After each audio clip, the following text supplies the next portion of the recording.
Selamat pagi. Assalamualaikum warahmatullahi wabarakatuh. Waalaikumsalam warahmatullahi wabarakatuh. Selamat pagi juga. Ya, sebelumnya dengan Mbak siapa ya, kalau boleh tahu? Panggil saja saya Ica. Oke, jadi dengan Mbak Ica ya. Ya, Mbak Ica, bagaimana kabar hari ini? Apakah baik, Mbak Ica? alhamdulillah saya baik, sehat. Alhamdulillah kalau baik. Oke, sebelum memulai tes, perkenalkan dulu. Nama saya Nanda Jati, di sini saya bertugas sebagai tester dalam tes psikologi. Oke, Mbak Ica, sebelumnya tadi Mbak Ica udah sarapan ya? Udah sarapan kok tadi. Oke, jadi sudah memulai, beraktivitas pada pagi hari ini ya. Iya. Jadi kali ini kita akan memulai tes psikologi, dan saya sebelumnya mengucapkan terima kasih kepada Mbak Ica karena sudah meluangkan waktu untuk datang dan melaksanakan tes psikologi pada kali ini.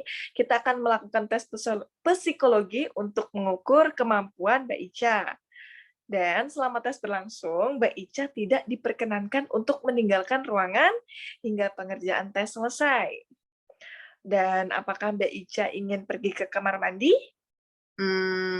Tadi sudah sih, nggak usah deh. Oke, sudah. Kalau tidak, berarti kita lanjut. Dan dimohon untuk Mbak Ica untuk mematikan alat komunikasi sementara karena sedang melakukan tes. Oke, sudah dimatikan Mbak Ica? Sudah. Oke, baik. Sebelumnya saya akan membagikan sebuah kertas. Mbak Ica dimohon untuk mengisi biodatanya ya. Silakan diterima Mbak Ica. Ya. Oke, sebelumnya mohon diisi tanggal pengerjaan tes, yaitu pada tanggal 10 Juni 2021. Dan Mbak Ica bisa mengisi nama lengkap, jenis kelamin, umur, pendidikan, dan pekerjaan. Sudah Mbak Ica? Baik, jika sudah, mohon diletakkan terlebih dahulu. Dan saya akan membacakan instruksi tes pada kali ini. Oke, jadi ini adalah sebuah tes imajinasi. Saya akan menunjukkan beberapa gambar atau nanti akan saya tunjukkan sebuah gambar kepada Mbak Ica. Dan tugas Mbak Ica adalah membuat cerita sehidup mungkin pada gambar yang nantinya akan saya tunjukkan. Jadi ceritakan tentang apa yang terjadi sebelumnya. Jadi maksudnya adalah sebelum adegan yang ada pada gambar yang nantinya akan saya tunjukkan kepada Mbak Ica. Lalu apa yang sedang terjadi pada saat itu, pada adegan gambar tentunya, dan apa yang dirasakan dan dipikirkan orang-orang yang ada dalam gambar tersebut, dan bagaimana akhirnya. Ceritakan kesan yang muncul dalam pikiran Mbak Ica. Saya ingin Mbak Ica membuat cerita yang bebas, hidup, dan semenarik mungkin menurut Mbak Ica. Apakah Mbak Ica sudah paham dengan instruksi atau penjelasan yang sudah saya jelaskan barusan? Sudah paham. Jadi nanti Baik, kita kalau sudah, menceritakan apa yang nanti gambarnya Mbak Nanda Mbak kasih tahu kan ya? Mbak tampilkan ya? iya, nanti saya akan menunjukkan sebuah gambar, Mbak Ica tinggal menjelaskan sesuai imajinasinya Mbak Ica. Begitu? Baik. Baik, Mbak Ica memiliki waktu sekitar 50 menit, kurang lebih untuk 10 gambar. Jadi pada setiap gambar, Mbak Ica mempunyai waktu kurang lebih atau kira-kira 5 menit untuk bercerita atau berekspresi sesuai imajinasi yang nantinya Mbak Ica lihat gambar. Apakah masih ada pertanyaan lagi? Sudah ada. Baik, jika tidak, saya akan menunjukkan gambar yang pertama. Sebentar ya Mbak Ica. Iya.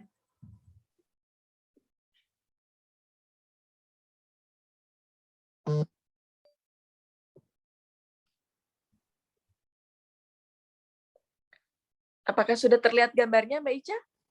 Sudah terlihat. Oke. Oke, Oke, baik. silakan Mbak Ica, sudah jelas gambarnya? Kalau sudah, Mbak Ica bisa dimulai dari sekarang untuk bercerita atau menceritakan gambar tersebut. Baik. dari yang saya lihat di gambar ini, saya melihat seorang anak laki-laki sedang duduk dan di mejanya itu terdapat alat musik. Alat musiknya itu sepertinya biola. Sepertinya biola. Jadi menurut imajinasi saya, anak ini habis ikut suatu perlombaan musik, yaitu perlombaan biola, kontes biola. Tapi anak ini sudah memainkannya dengan baik, tapi ternyata hasilnya itu dia mendapatkan juara harapan 1. Dia tidak mendapatkan juara 1, 2, ataupun 3. Dia hanya mendapatkan harapan 1. Dia merasa sangat kecewa. Dia merasa sangat kecewa karena dia takut mengecewakan kedua orang tuanya. Dan dia merasa bahwa dia itu memang tadi bersalah. Salah ketika memainkan biolanya, dia ada yang salah nada. Jadinya dia merasa, aduh, aku tadi salah mainin, makanya aku dapet juara harapan 1. Saya sepikirnya seperti itu. Kemudian dia takut nih kalau misalnya nanti orang tuanya kecewa karena dia itu tidak dapat juara. Jadi perasaannya dia sekarang ini, dia itu merasa sangat sedih. Dia takut mengecewakan kedua orang tuanya. Dan dia itu merasa bersalah karena tadi sudah salah memainkan sedikit nadanya salah. Gitu. Tapi ternyata setelahnya itu ternyata orang tuanya ini sebenarnya tidak masalah dengan hal tersebut.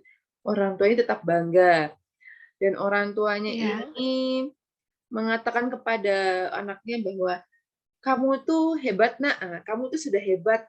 Gitu. Jadi orang tuanya itu tetap mensupport anak dia dan bilang bahwa kamu itu sudah membanggakan mama dan papa. Gitu. Jadi mensupport anaknya dan mengatakan bahwa anaknya ini sudah membanggakan, dan performanya tadi ketika di pentas, ketika di panggung pun sudah sangat baik.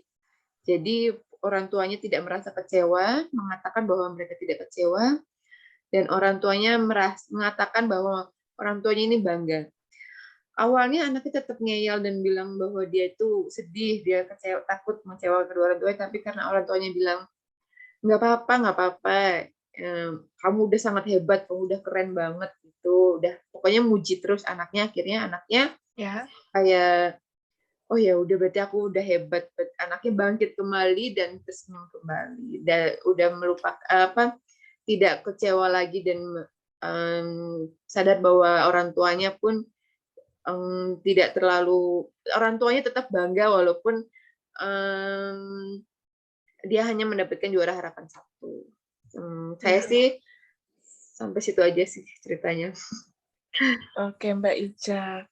Baik, sudah ya. Sangat bagus sekali ceritanya Mbak Ica, dan benar-benar seperti hidup ceritanya dan sangat menarik. Oke, sesuai imajinasi yang sudah Mbak Ica utarakan. Baik, kalau gitu kita lanjut gambar yang berikutnya. Gambar terakhir ya Mbak Ica. Oke, nah ini dia. Oke. Karena sudah pada gambar yang terakhir. Oke. Sudah ya Mbak Ica? Ya. Terima kasih atas penjelasannya Mbak Ica, ceritanya sangat menarik dan sangat-sangat luar biasa sekali. Ternyata imajinasinya Mbak Ica sangat-sangat jalan ya. Saya sendiri sangat kagum sama ceritanya Mbak Ica. Dari gambar nomor 1 sampai nomor 10, ceritanya begitu menarik semua dan waktunya juga sesuai Mbak Ica. Oke, kalau sudah, terima kasih sekali Mbak Ica sudah meluangkan waktu untuk melaksanakan tes psikologi pada kali ini. Sama-sama. Nanti hasil Tes ini akan saya bagikan sekitar seminggu lagi melalui WhatsApp atau email yang sudah Mbak Ica tuliskan tadi. Jika sudah, saya sebelumnya ingin mengucapkan terima kasih dan mohon maaf jika banyak tutur kata yang kurang berkenan di hati Mbak Ica, baik yang disengaja maupun tidak.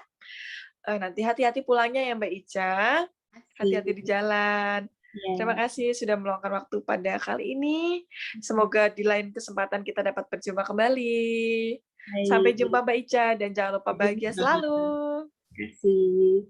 Hati-hati. Wassalamualaikum warahmatullahi wabarakatuh. Selamat pagi. Waalaikumsalam, selamat pagi.